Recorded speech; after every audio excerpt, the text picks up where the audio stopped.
حالانکہ اللہ کو پسند یہ ہے کہ بندہ دنیا میں سادہ زندگی گزارے، جو ملے اس پر قناعت کرے، زیادہ کی ہوس نہ کرے، کیونکہ جنت کی نعمتیں ہیں نا۔ لیکن آج تو ریس لگی ہوئی ہے، اس نے گاڑی لی تو میں نے لینی، اس نے موبائل لیا میں نے اس سے اچھا لینا، اس نے گھر بنایا مجھے اس سے اچھا بنانا ہے، اور نہیں ہے تو دنیا میں اللہ کی رضا کے لیے سادگی اختیار کرنا، دنیا میں اللہ کی رضا کے لیے خواہشات نفسی کو روکنا، کیونکہ اس میں جب بندہ گرفتار ہوتا ہے نا کہ جو چاہیے کر لیا، جو چاہیے کھا لیا، جو چاہیے پہن لیا، جو چاہے خرید لیا، جب اس قدر وہ دنیا میں گرفتار ہوتا ہے تو ایک وقت آتا ہے کہ پھر حلال و حرام کی تمیز ہی ختم ہو جاتی ہے، کیونکہ اب شوق ہے ہر چیز لینی ہے، اب نہیں ہے پیسے تو حرام کمائے گا، نہیں ہے پیسے تو معاذ اللہ وہ پھر غلط کاموں کی طرف جائے گا۔ اگر انسان اپنے آپ کو روکنے والا ہوگا تو پھر وہ حرام سے بھی رکے گا۔ کیا خوبصورت انداز ہمارے بزرگوں نے اختیار کیا کہ دنیا کی دولت ہوتے ہوئے، اختیار ہوتے ہوئے بھی اپنے آپ کو دنیا کی نعمتوں میں غرق نہ کیا تاکہ آخرت کی نعمتیں باقی رہیں۔ ایک اور واقعے سے سمجھیے، حضرت عمر فاروق رضی اللہ عنہ ایک بار شام گئے، ملک شام، آپ امیر المومنین تھے، آپ کے لیے بہت لذیذ کھانا تیار کیا گیا، ایسا لذیذ، اتنا جس کو کہنا لگژری کھانا، آپ نے کبھی دیکھا ہی نہیں تھا ایسا پہلے۔ تو حضرت عمر نے فرمایا ھذا لنا فما لفقراء المسلمین الذین ماتوا وهم لا يشبعون من خبز الشعیر، یہ کھانا ہمارے لیے ہے تو ان محتاج مسلمانوں کے لیے کیا تھا کہ جو اس حال میں فوت ہوئے کہ انہوں نے جو کی روٹی بھی پیٹ بھر کے نہیں کھائی۔ تو آپ کو حضرت خالد بن ولید نے جواب دیا لہم الجنہ، ان کے لیے جنت ہے، وہ تو کم کھایا انہوں نے، دنیا کو اتنا ان کو نعمتیں ہی نہیں ملی، صبر کر کے چلے گئے، ان کے لیے جنت ہے۔ یہ سن کر فاروق اعظم کی آنکھوں سے آنسو بہنے لگے۔ آپ کہتے ہیں لَإِن كَانَ حَظُّنَا مِنْ هَذَا الْحُطَامِ وَذَهَبُوا بِالْجَنَّةِ لَقَدْ بَايَنُونَا بَوْنًا بَعِيدًا، کاش ہمارے لیے دنیا کا حصہ چند لکڑیاں ہوتی، وہ محتاج مسلمان اپنے حصے میں جنت لے گئے، ہم میں اور ان میں بہت فرق ہے۔ اب یہ کیسی بات ہے، فاروق اعظم جیسی شخصیت جو 100% جنتی ہیں، جن کو تو نبی پاک نے دنیا میں جنت کی بشارت دی، وہ تڑپ رہے ہیں کہ وہ غریب لوگ، وہ فاقہ کش، وہ اللہ کی رضا پر راضی رہنے والے جنت لے گئے۔ ہمارے اور ان میں بڑا فرق ہے، مگر آج ہمارے پاس تھوڑا ہو تو ہمیں تکلیف ہو جاتی ہے، ہم کسی کے مال کو دیکھ کر پریشان ہو جاتے ہیں۔ یہاں میں غریبوں کو جو ان کو اللہ نے تھوڑی سی نعمتیں کم ملی ہے نا، میں ان کی تسلی کے لیے حدیث سناتا ہوں، اتنی کمال کی حدیث ہے، وہ غریبوں کے لیے، تنگ دستوں کے لیے تو تحفہ ہے، مگر مالداروں کو ہلا دیتی ہے اگر کوئی سمجھدار ہو۔ حدیث کا خلاصہ یہ ہے کہ جو اللہ کے تھوڑے دیے پر راضی ہو جاتا ہے، ذرا غور سے سنیے گا، جو اللہ کے تھوڑے دیے پر راضی ہو جاتا ہے، اللہ بھی اس کے تھوڑے عمل پر راضی ہو جاتا ہے۔ یا اللہ، آپ سمجھے اس کا معنی؟ اگر اللہ نے تھوڑا دیا ہے اور بندہ راضی ہے، اللہ کی رضا پر راضی ہے، قیامت کے دن اگر اس کے عمل تھوڑا ہوا نا، اللہ اس پہ راضی ہو جائے گا۔ یہ سودا مہنگا نہیں ہے، ہم تو ہیں ہی تھوڑے عمل والے، اللہ نے جتنا دیا۔ اچھا، کچھ لوگ ہیں جن کی زندگی غربت میں اور سادگی میں گزر رہی ہے مگر وہ راضی نہیں ہے۔ شرط کیا ہے؟ اچھا، بندہ کہہ رہا ہے یار کیا کروں بھائی، جینا پڑے گا، پریشان تو ہوں لیکن بس کاش مجھے بھی مل جائے، میں تو پریشان، مجھے ملا ہی کچھ نہیں، تو یہ راضی رہنا نہ ہوا نا۔ اللہ نے تھوڑا دیا تو بندہ اس کو راضی رہ گیا، اللہ تو نے جو دیا میں اس پر راضی۔ تو جو لوگ غربت میں زندگی گزار رہے ہیں ان کو کرنا یہ کہ راضی رہیں، اللہ نے دیا، اللہ جتنا چاہے گا آگے عطا فرما دے گا، لیکن راضی رہے تو اللہ تھوڑے عمل پر راضی ہو جائے گا۔ اس کا اپوزٹ سمجھیں کہ پھر جس کو زیادہ دیا ہے اور قیامت کے دن اس سے زیادہ عمل مانگ لیا گیا تو اس کا بنے گا کیا؟ تو زیادہ کی خواہش تو لوگ کرتے ہیں مگر کیا اعمال زیادہ ہوتے ہیں؟ بلکہ یہاں تو معاملہ الٹا ہے، غریب آدمی بیچارہ مسجد بھی آ رہا ہوتا ہے، ذکر و اذکار بھی کر رہا ہوتا ہے، کچھ خوف خدا بھی دل میں ہوتا ہے، مگر جیسے ہی مالدار بنا دیا جاتا ہے مسجد سے بھی دور اور برائیوں میں پڑ جاتا ہے۔ تو بعض اوقات تو مال آ کر بندہ رب سے دور ہو جاتا ہے، تو ایسے مال کا کیا کرنا ہے؟ تو اللہ کرے کہ یہ بات سمجھ آ جائے کہ ہمیں اللہ کی رضا کو مقدم رکھنا ہے۔ حضرت مولا علی شیر خدا کی غرض بات سنیے گا، کیا گہری بات فرماتے ہیں۔ آپ سے سوال ہوا دنیا کے متعلق آپ کیا فرماتے ہیں؟ فرمایا حلالها حساب و حرامها عذاب۔ یہ دنیا کیا ہے؟ کہتے دنیا کی حرام چیزوں پر عذاب ہے اور حلال نعمتوں کا روز قیامت حساب ہوگا۔ یعنی دونوں صورتوں میں ہم مشکل میں ہے نا، عذاب تو اللہ معاف کرے، اللہ سے ہم دعا کرتے ہیں ہم میں سے کسی کو بھی عذاب نہ ہو، حرام کمانے والے کو تو عذاب ہوگا، مگر ایسا نہیں کہ حلال آپ کو ملا تو اس کا حساب نہیں ہوگا، حساب اس کا بھی ہوگا۔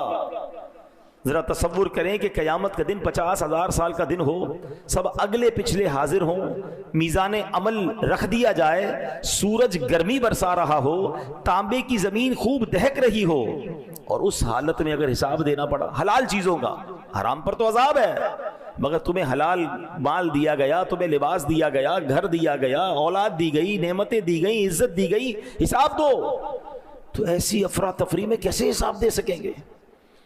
اب اس بات کو اس طرح سمجھیے، حضرت حاتم اصم رحمت اللہ تعالی علیہ بہت بڑے اللہ کے ولی ہیں، ایک مالدار شخص آپ کے پاس آیا اور آ کر کہا کہ حضور آپ کی دعوت کرنی ہے۔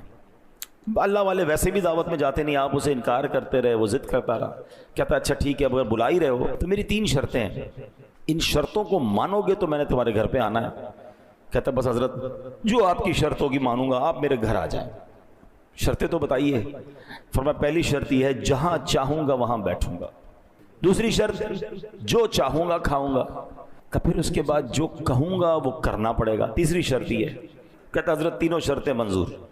اب جب حضرت نے اوکے کر دیا، ڈیٹ فکس ہو گئی، اس نے پورے شہر میں اعلان کر دیا، بڑے بڑے لوگوں کو بلایا کہ مبارک ہو، میرے گھر پہ حضرت حاتم اصم رحمت اللہ تعالی علیہ آ رہے ہیں، بڑی شاندار دعوت، طرح طرح کے کھانے، زبردست قسم کا اس نے پوری تیاری کر لی۔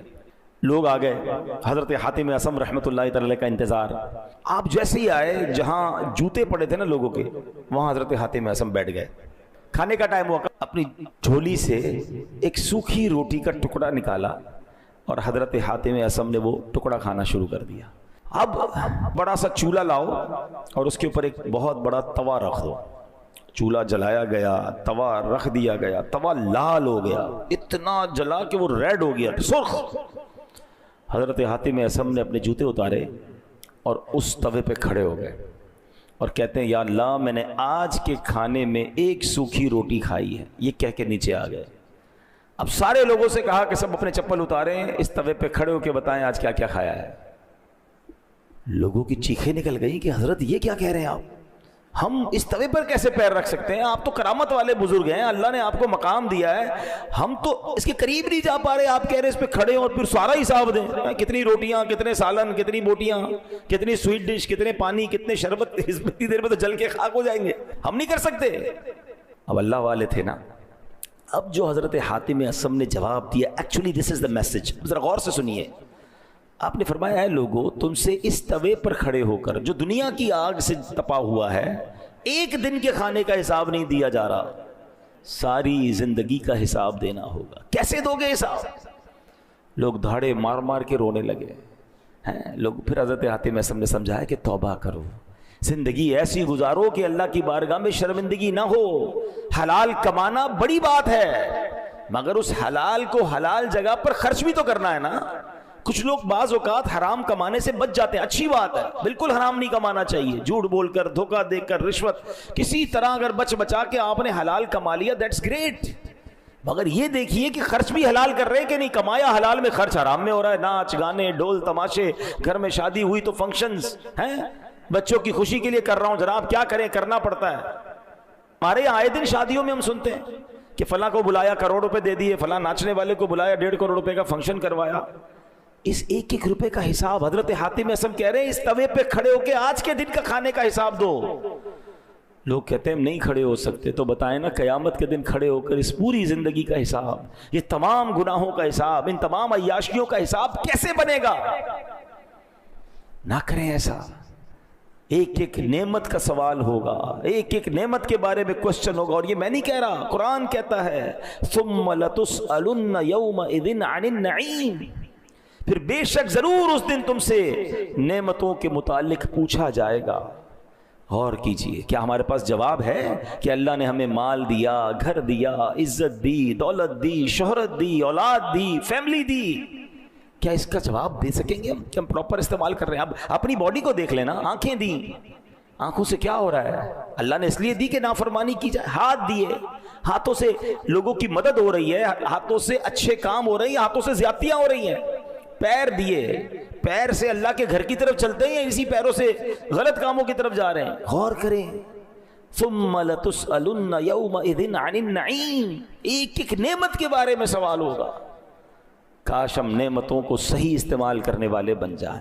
اے میرے پیارے اسلامی بھائیوں، آپ نے سنا کہ غیر مسلموں کو یہ کہا جائے گا کہ تم نے دنیا میں نعمتیں یوز کر لی، آخرت کے لیے کچھ بچا کر نہیں رکھا.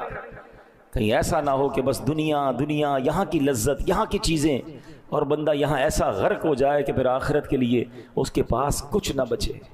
ایک بار مسلمانوں کے دوسرے خلیفہ حضرت عمر فاروق اعظم رضی اللہ تعالیٰ عنہ بارگاہ رسالت میں حاضر ہوئے. دیکھا کہ ایک چمڑے کا تکیہ ہے جس کے اندر کھجور کی چھال ہے.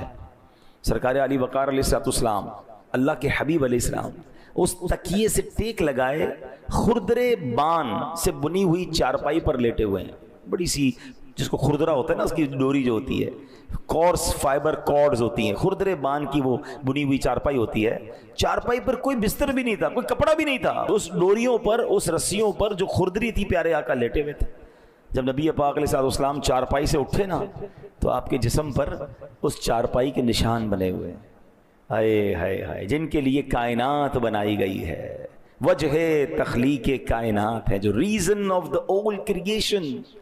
ہم کہتے ہیں نا، زمین و زمان تمہارے لیے، مکین و مکان تمہارے لیے، چنین و چنا تمہارے لیے، بنے دو جہاں تمہارے لیے. ویسے ہی نہیں کہتے، یہ حدیث قدسی اللہ فرماتا ہے، لولا کلما خلقت الافلاق. اے محبوب، اگر تمہیں نہ بناتا تو یہ آسمان نہ بناتا.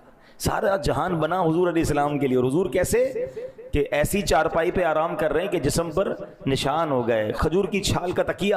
حضرت عمر نے دیکھا تو آپ کی آنکھوں سے آنسو بہنے لگے. نبی پاک علیہ السلام نے اپنے صحابی کو، اپنے عاشق زار کو، حضرت عمر کو روتے دیکھا تو فرمایا، اے عمر کیوں روتے ہو؟ عرض کیا، یا رسول اللہ صلی اللہ علیہ وسلم، خدا کی قسم میں جانتا ہوں کہ آپ اللہ پاک کے رسول ہیں. اللہ عز و جل کی بارگاہ میں آپ کا اونچا مقام ہے. آپ کیسر و کسرا، روم اور ایران کے بادشاہوں سے بہت زیادہ عزت والے ہیں.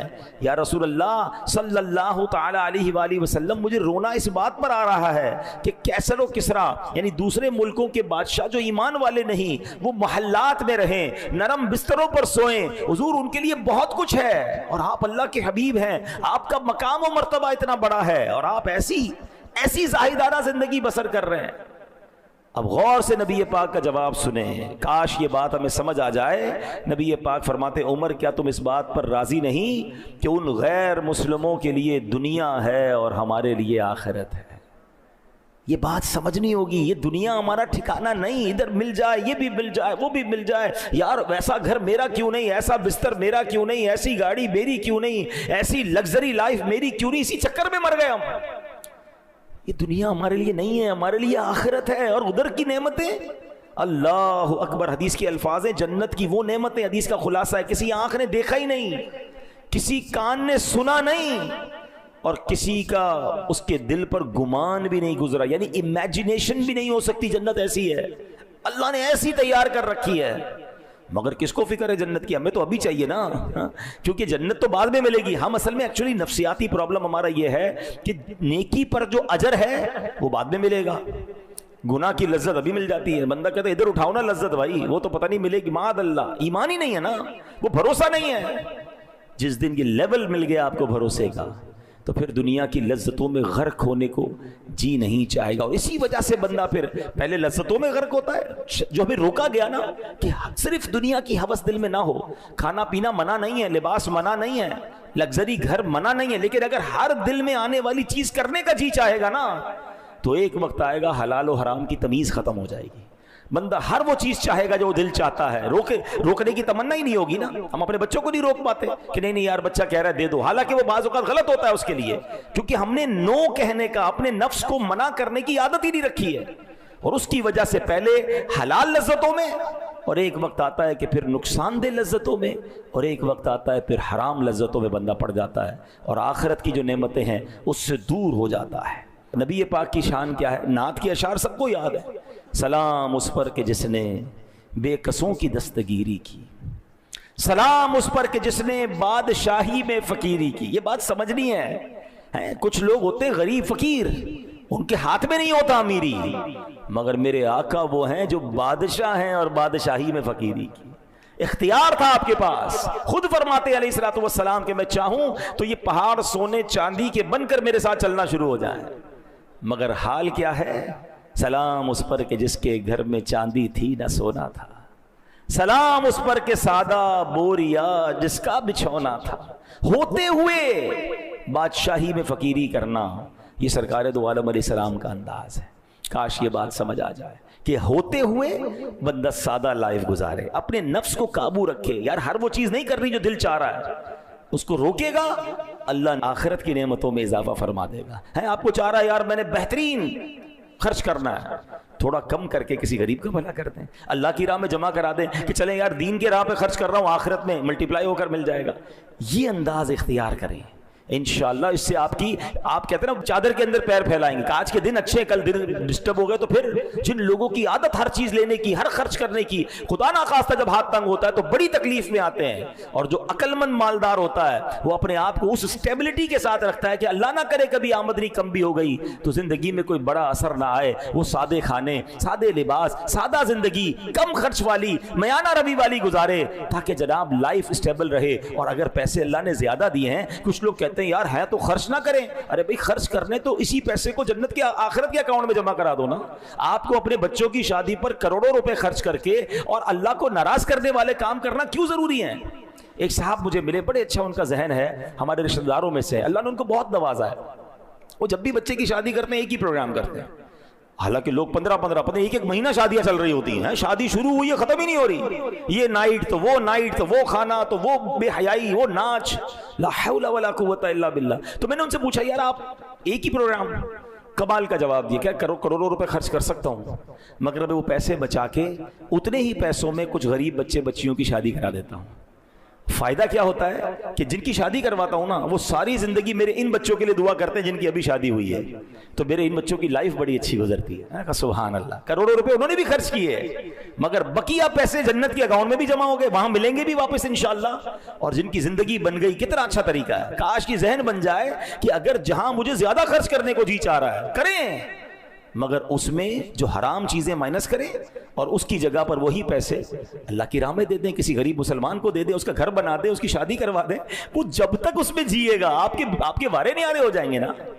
تو یہی تو سمجھنا ہے کہ ہر دل میں آنے والی چیز کرنے کی جب عادت ہوگی نا تو ایک وقت آئے گا کہ ایسے حرام میں مبتلا ہو جائیں گے۔ اور یہی بچے ہماری ضد کر کر کے بعض اوقات حرام کاموں میں پڑتے ہیں نا، کیونکہ آپ نے منع تو کبھی کیا ہی نہیں، بیٹا جو چاہیے لے لو، ہے بچی آپ کو جو چاہیے لے لو، جہاں جانا ہے چلے جاؤ، جدھر داخلہ لینا ہے داخلہ لے لو، حالانکہ دیکھا نہیں جا رہا کہ اس سے اس کے اخلاق، اس کے اعمال، اس کی آخرت اور سب سے بڑھ کر ایمان برباد ہو سکتا ہے۔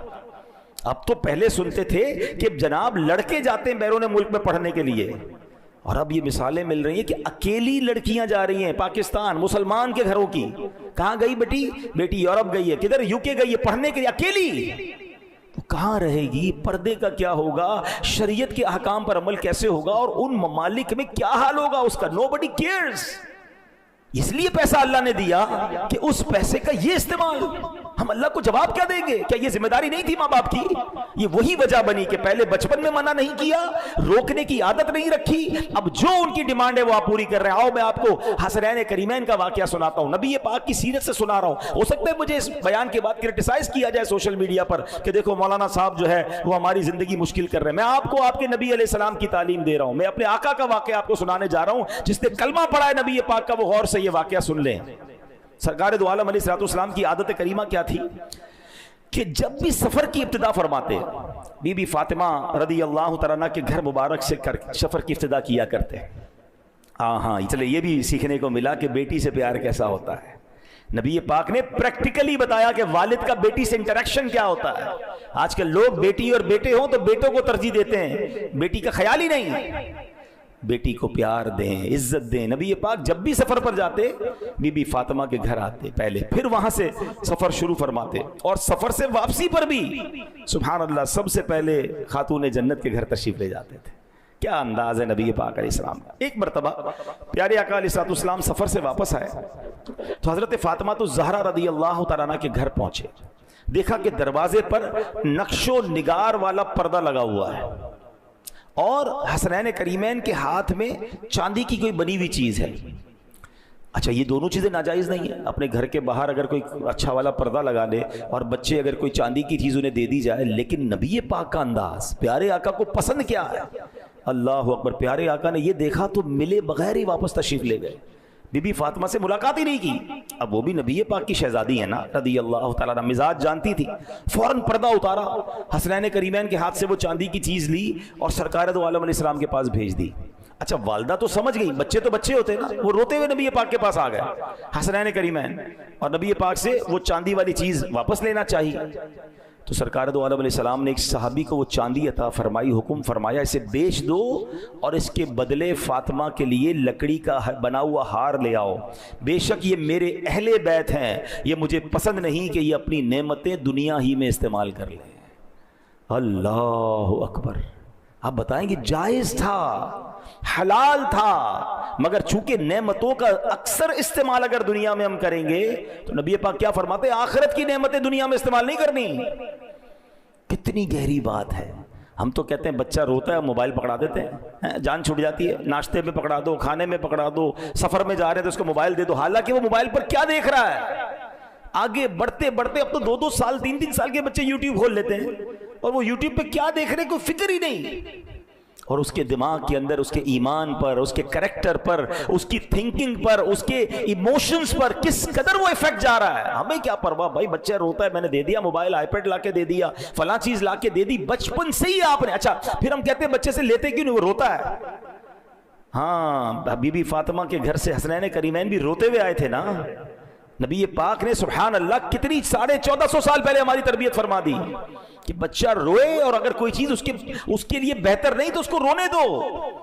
وہ حسنین کریمین کہ جن کی آنکھ کا آنسو فرشتے برداشت نہیں کرتے تھے.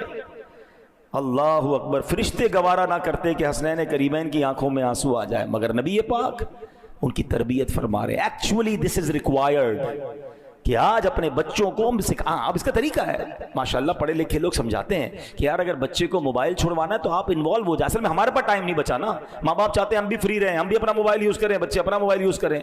ایک ہی گھر میں کبھی کبھی منظر ہوتا ہے ڈرائنگ روم میں 5-7 لوگ بیٹھے ہوتے ہیں, بیٹا بیٹی ماں باپ سب, مگر کوئی کسی سے بات نہیں کر رہا, سب اپنے اپنے موبائل پر ہیں, گھر میں رہ کر بھی اجنبی ہیں. وہ کچھ عرصہ پہلے کراچی میں کوئی پرابلم ہوئی تھی تو ایک دن کے لیے موبائل بند کیا گیا تھا, سگنل بند کر دیے گئے. تو سوشل میڈیا پہ ایک بڑی پیاری سی پوسٹ مجھے پڑھنے کو ملی کہ ایک شخص کہتا ہے بڑے دنوں بعد اپنے گھر والوں سے ملاقات ہوئی اور پتہ چلا اچھے لوگ ہیں. یعنی اپنے گھر میں جا کر بھی اپنے گھر والوں سے ہماری ملاقات نہیں ہوتی اور ہمیں یہ اندازہ نہیں کہ